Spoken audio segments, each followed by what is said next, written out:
Hello everyone, so now today let's look at our question 9. So question 9, yeah, you see it's very complex, right? So there is a lot of fraction under the fraction.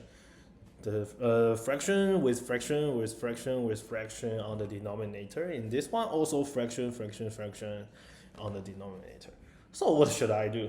Okay, so maybe the first time you see this kind of question, okay, I won't die, so I cannot answer it. But first of all, always observe the fraction, right? So you see 3, 4 something, yeah, 3, 4 something. Okay, maybe you have already find out there is a similar part. So this part and this part, it looks very same. But what's the difference? You see, this one is 1 plus 1 over something. This one, yeah, 1 over something. This part and this part, which is same, correct?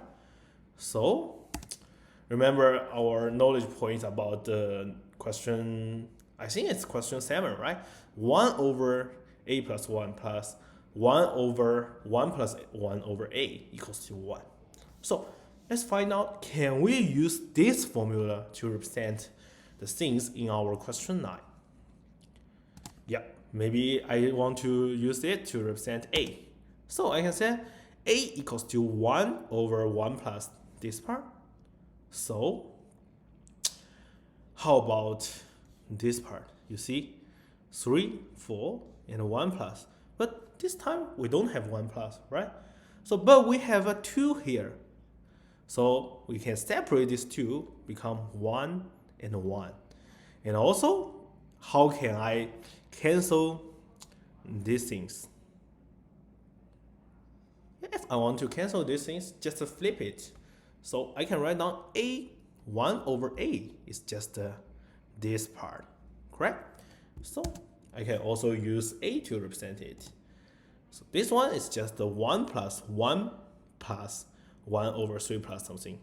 So you see 1 over 1 plus something, 1 over 1 plus something. So yeah, this one is C. So I can write it down. It's like 1 over 1 plus 1 over a. In this one, just write it 1 over 1 plus a. Remember, this is an extra 1 here. What we are calculating? We are calculating the sum, right? So plus together, the answer is 1.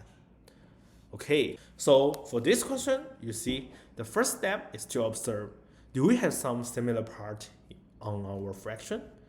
This one and this one, similar, right? So we can use a to represent this fraction.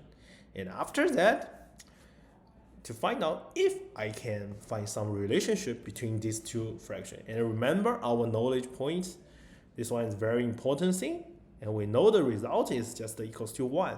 Then to check if these two fractions, do they have the similar special things?